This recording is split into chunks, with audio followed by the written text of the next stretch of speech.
Welcome, fellow Tolkien enthusiasts. Today we delve deep into the lore of Middle-earth, focusing on the Silmarils, those fabled jewels of fate and doom. We'll explore their origins, their impact on the history of Middle-earth, and their ultimate destiny. Buckle up for an epic journey through the annals of Tolkien's legendarium, filled with intricate details and captivating lore. In the beginning, before the sun and moon graced the skies, Middle-earth was illuminated by the Two Trees of Valinor, Telperion the silver and Laurelin the gold. These trees were the creation of the Valar, Yavanna and Nienna during the years of the trees, a period marked by the unblemished light they emitted, symbolizing hope and purity. The two trees were of vast height and far spread their branches, and ever they grew and blossomed, and their dew and their flowers were a marvel and a wonder beyond all other growths of Yavanna. The Silmarils were crafted by Fëanor, the most gifted of the elven smiths, from the essence of the two trees. These three brilliant jewels, made between YT 1449 and 1450 during the noontide of Valinor, captured the pure light of the trees within a crystalline substance known as Silmaril.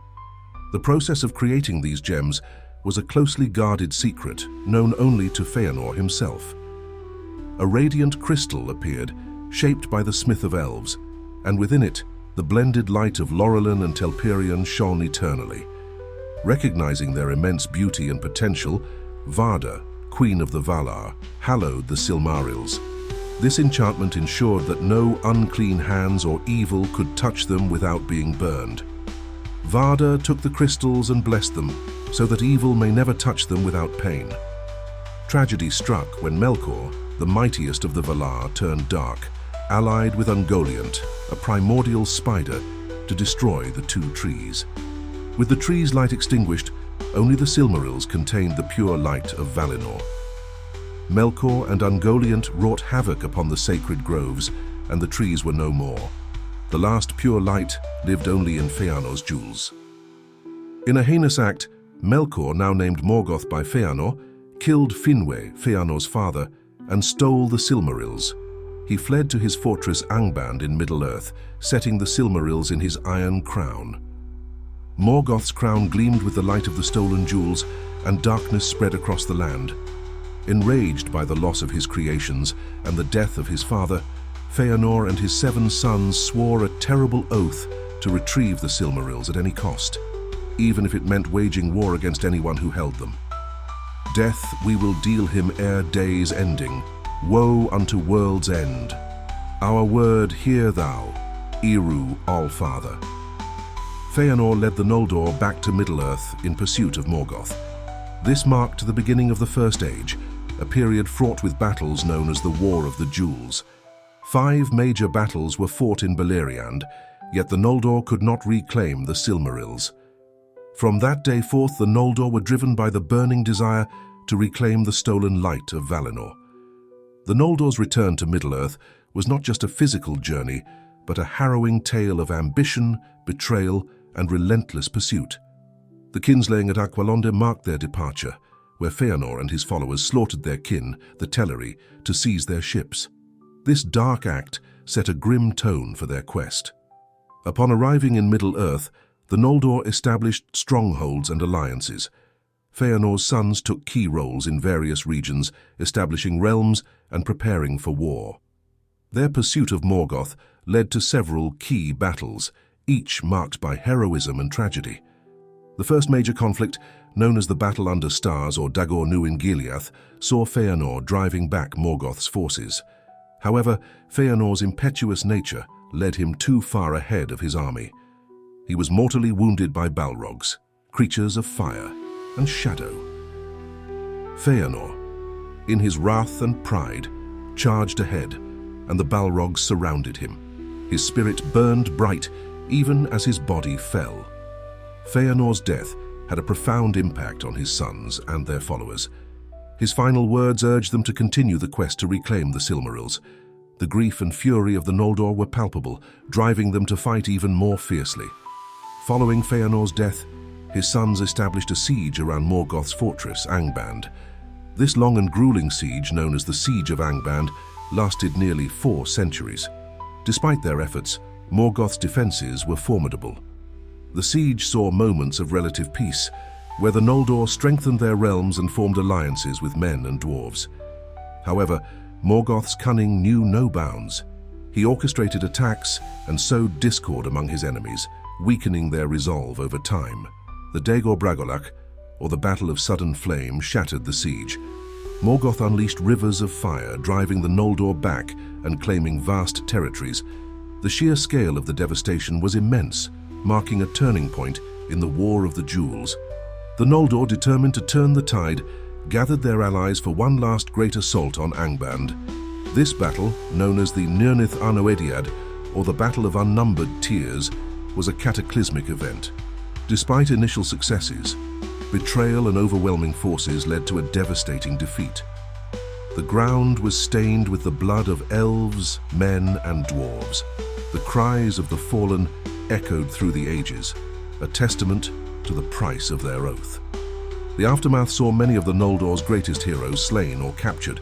The kingdoms of Beleriand lay in ruins, and hope seemed lost. Yet, amidst the despair, seeds of resilience and determination were sown, setting the stage for future resistance against Morgoth. One of the Silmarils was recovered by the mortal Beren and the elf maiden Lúthien. Through great peril, they infiltrated Angband, and with Lúthien's enchanting song, put Morgoth to sleep, allowing Beren to cut a Silmaril from his crown. Beren reached for the Silmaril, its light piercing the darkness of Angband, a beacon of hope amidst despair. Their quest was not just a tale of bravery, but also of love transcending boundaries. Lúthien's song, infused with magic and sorrow, lulled even the dark heart of Morgoth to slumber. The love story of Beren and Lúthien became legendary, symbolizing the power of love and sacrifice. Thingol, king of Doriath, coveted the Silmaril, leading to his demise at the hands of the dwarves. This event marked the beginning of the downfall of Doriath, as greed and betrayal spread among its people. The lust for the Silmaril brought ruin to Thingol's realm, and the light that should have brought joy brought only sorrow. The dwarves who had crafted the Nauglamir, a necklace to hold the Silmaril, were overcome by greed. Their slaying of Thingol incited a series of conflicts, culminating in the ruin of Doriath. The once great realm of Melian and Thingol fell into chaos, highlighting the destructive power of the Silmarils. The ripples of these events spread far and wide. The Silmaril passed through various hands, each new owner facing the consequences of possessing such a coveted object. Its light, though pure, cast long shadows, altering the fate of all who sought it. Eärendil, a mariner and the husband of Elving, who inherited the Silmaril from Lúthien, sailed to Valinor to plead for aid against Morgoth. He carried the Silmaril on his brow, and his plea moved the Valar to intervene, leading to Morgoth's defeat. The Silmaril was set in the sky as a star known as Eärendil's star, a beacon of hope. And Eärendil set sail with the Silmaril upon his brow, his ship shining like a star, a harbinger of hope for Middle-earth. The remaining two Silmarils were recovered by Maedhros and Maglor, Fëanor's surviving sons, after Morgoth's defeat. However, their unworthy hands burned upon touching the sacred jewels. In their despair, Maedhros cast his Silmaril into a fiery pit, while Maglor threw his into the sea. Thus the Silmarils were lost to the earth, the sea, and the sky. The Silmarils were scattered across the realms of Arda, forever out of reach, their light a distant memory of a brighter past. According to prophecy, at the end of time during the Dagor Dagorath, the Battle of Battles, the Silmarils will be recovered. Fëanor will break them open, and their light will be used to revive the Two Trees, ushering in a new age of eternal bliss. When the world is changed, the Silmarils will shine anew, and with their light, a new age of peace will dawn. The Silmarils' influence persisted throughout the ages, affecting the events and characters in The Lord of the Rings and The Hobbit. Their light was captured in the Phial of Galadriel, which played a crucial role in Frodo and Sam's quest to destroy the One Ring. The light of Eärendil's star, captured in the Phial, guided Frodo and Sam through the darkest hours of their journey. Gandalf, a Maya sent by the Valar to aid Middle-earth, often referenced the ancient tales of the Silmarils to inspire hope and courage. His wisdom and guidance were instrumental in the quests of both The Hobbit and The Lord of the Rings.